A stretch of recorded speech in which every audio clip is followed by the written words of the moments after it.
A few days ago, I read an article in my local newspaper about how the way Germans say you is changing, which, of course, I found fascinating. So I thought I'd quite like to discuss this with you. But first, for the benefit of those who don't know German, I need to briefly explain how Germans say you. One of the things that you learn in your first year of studying the language is that German has 3 words for you, each of which changes according to grammar rules, which is confusing because English has only 1 word. But that wasn't always the case. Older forms of English had 2 words for you. There was thou when speaking to just one person, and ye when speaking to 2 or more people.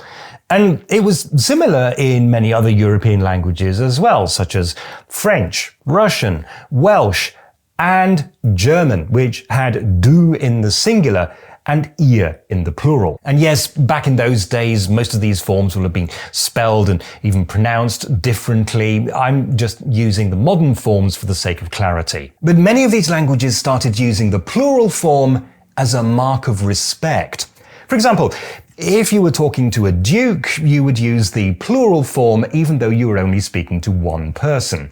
Even today, it's common in many languages to use the plural form to talk to an adult that you don't know very well. Here's an example in Welsh, using the plural form to address whoever is reading the sign. The singular form would have been possible, but it would have seemed a bit rude. And in case you're wondering how anyone is even supposed to be able to pronounce this, the secret is that in Welsh, the letter W is a vowel most of the time. It's not always easy to spot which form is being used in a language that you're not familiar with. I will be pointing out a few examples in German, but if you don't know German very well, you will probably just have to take my word for it. Beginning near the end of the 18th century, German speakers started using a completely different pronoun to show respect, the third-person plural pronoun sie, which translates into English as they. These days, it's now capitalized, so you can see the difference in writing, even if you can't hear it. And so today, students of German are taught 3 words for you: the informal singular du, the informal plural ihr, and the formal sie for both singular and plural. By the way, the fact that this didn't become widespread until the end of the 18th century is the reason why, if you play a medieval-themed game in German, a lot of the characters will address each other as ihr. In those days, that was the respectful form. And yes, I do know that at certain times there were other forms that could be used, but they were less common and not relevant to this video. The question for people learning the language, of course, is when should you use du and ihr, and when should you use sie? The usual answer is that you use du and ihr when talking to children, animals, family members, and close friends. When talking to anyone else, you say sie. At least those are the traditional rules. But the article I read talks about how these days people are using sie less and less often. The language is changing, says the article, and although there are advantages to this, it does mean that it's more difficult for people to judge which form is appropriate. The article specifically mentions an advertising campaign launched by IKEA in 2004, which used the informal du, and apparently sparked a fierce debate about whether or not that was appropriate. Now, I was already living in Germany at the time, and I honestly don't remember any fierce debate. And the truth is that IKEA was not the first to do this. Several years previously, the tabloid newspaper Bild had launched its campaign, which uses the informal form in a very clever piece of wordplay. Marketing experts, including those who considered the newspaper itself to be trash, thought that the slogan was genius. You can go back to before reunification, such as this slogan used by the West German Post Office encouraging people to make more phone calls. Meanwhile, public payphones in East Germany had this sign also written informally, asking people to be brief and not keep others waiting. And also, Coca-Cola has long used the informal form in its advertising. In fact, go back to before the Second World War.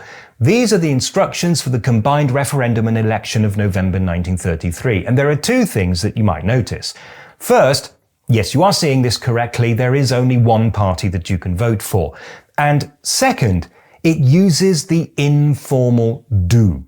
In fact, the question on the referendum is all informal. If you go through the history of the Weimar Republic, you'll find election posters using the informal form. And also this poster, not for any particular party, just reminding people to vote. I also found this advert, which I haven't actually been able to date, but is clearly very old. And if you know German well enough and look closely, there is the informal imperative form. Basically, IKEA's campaign wasn't particularly groundbreaking, but that doesn't mean I think that the rules are not changing. They very clearly are. It's just that contrary to what the article I read implies, that's not a new thing. The rules have always been changing. The traditional rules, still being taught to students of German to this day, are very oversimplified. Say Sie to any adult person that you don't know very well. That is, though, a very good rule to remember when you're just starting out in the language. If you say Sie when you should be saying du, that is probably just a bit awkward. But if you say du when you should be saying Sie, that might be interpreted as an insult. The truth is a lot more complicated. The exact rules differ from region to region, they differ between rural societies and urban societies, they differ according to social class, and they differ from generation to generation. They always have, and they most probably always will. We are going through a period, though, where we value equality and increasingly consider social hierarchies to be a thing of the past.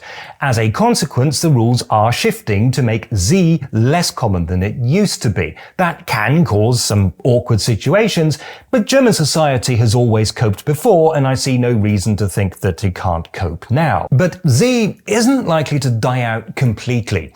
The article cites a study undertaken in 2019 that suggests that most people still expect the formal Sie form of address when dealing with government agencies, banks, doctors, and the legal system.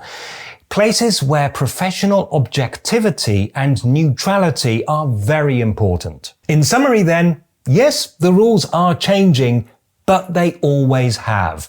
The traditional rules were never strictly followed all of the time, but if you're new to Germany, they are still good enough to avoid embarrassment. One duke, you would still use the... Okay, so that's the siren, they're calling out the fire brigade.